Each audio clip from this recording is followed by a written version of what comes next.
Hello అండి, ఈరోజు గుమగుమలాడే నెయ్యి ఎలా తయారు చేయాలో చెప్తా. మేము రోజు చిక్క పాలు తీసుకుంటాము. ఆ పాలల్లో చాలా మీగడ వస్తుంది. సో నేను ఒక గిన్నెలకు ఆ మీగడ తీసుకొని డీప్ ఫ్రిడ్జ్లో స్టోర్ చేస్తా.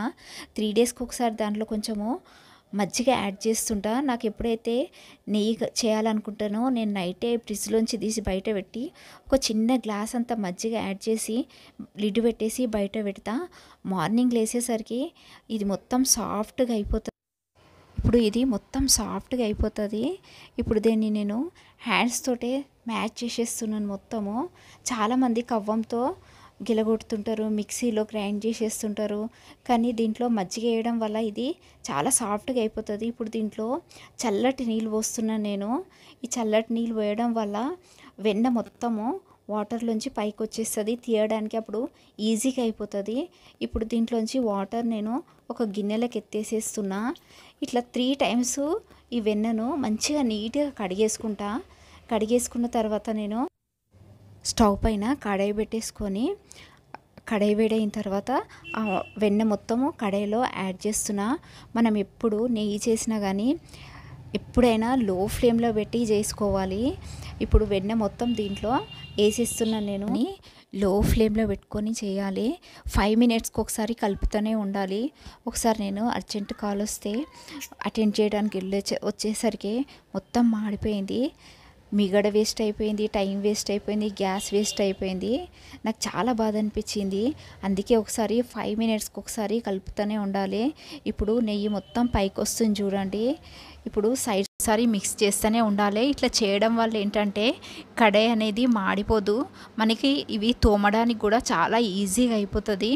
ఇప్పుడు ఇది చూస్తుండ్రా, వేస్టేజ్ అనేది బ్రౌన్ కలర్ వరకు రావాలి. ఇది వైట్గానే ఉంది అంటే ఇంక ఇది కాలేదని అర్థము.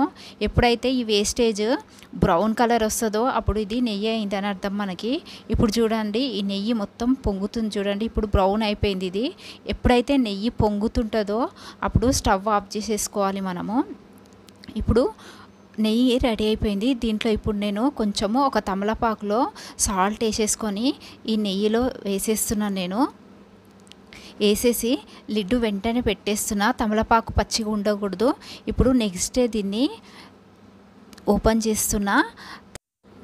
స్టవ్ ఆన్ చేసేసుకొని లో ఫ్లేమ్లో ఈ నెయ్యి కరిగించేసుకుందాము. ఎవరింట్లో అయితే చిన్నపిల్లలు ఉన్నారో వాళ్ళు బయట నుంచి నెయ్యి అస్సలు కొనుక్కోకండి. బయట అంతా కల్తీ నెయ్యి అమ్ముతున్నారు. ఆ నెయ్యిలో డాల్డా క్రీమ్స్ యాడ్ చేస్తుండ్రు.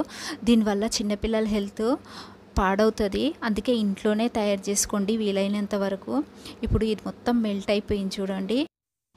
ఇప్పుడు నెయ్యి అంతా మెల్ట్ అయిపోయింది. ఇప్పుడు దీంట్లో నేను కొన్ని మ్యాజికల్ ఇంగ్రీడియంట్స్ యాడ్ చేస్తున్నా. బెల్లం యాడ్ చేస్తున్నా. బెల్లం యాడ్ చేయడం వల్ల నెయ్యి చాలా రోజుల వరకు ఫ్రెష్గా ఉంటుంది. కొంచెం కారం కూడా యాడ్ చేస్తున్నా. కారం యాడ్ చేయడం వల్ల నెయ్యికి మంచి కలర్ వస్తుంది. ఇప్పుడు నెయ్యి కొంచెం మెల్ట్ అయ్యేంత వరకు మిక్స్ చేసేసుకుంటాను. నేను ఈ ప్రాసెస్ చేయడము మాకు తెలిసిన వాళ్ళ దగ్గర నేర్చుకున్న. వాళ్ళు గీ బిజినెస్ చేస్తారనమాట. ఈ తమలపాకు ఇప్పుడు తీసేస్తున్నాను దీంట్లోంచి.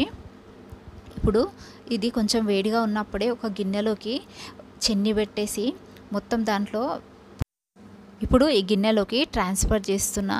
వేడి మీదనే పోయాలండి. వేడి మీదే పోస్తేనే మంచిగా నెయ్యి దాంట్లోంచి వచ్చేస్తుంది. ఇప్పుడు ఇది వేస్టేజ్ ఉంది కదా, ఈ వేస్టేజ్ని ఒక చిన్న ఇట్లా గరిట లాంటి దాంతో ప్రెస్ చేయడం వల్ల దీంట్లోంచి నెయ్యి మొత్తము వచ్చేస్తుంది. ఇప్పుడు ఈ వేస్టేజ్ ఉంది కదా, ఈ వేస్టేజ్ చాలామంది దీన్ని షుగర్ వేసేసుకొని తింటారు. కొందరేమో పొడిలాగా అంటే దాంట్లో కొంచెం కారము సాల్ట్ వేసి ఇడ్లీ పొడిలాగా చేసుకొని తింటారండి. ఇప్పుడు నెయ్యి రెడీ అయిపోయిందండి. నేను చేసిన ఈ నెయ్యి నచ్చితే మీరు లైక్ చేయండి, షేర్ చేయండి, సబ్స్క్రైబ్ చేయండి.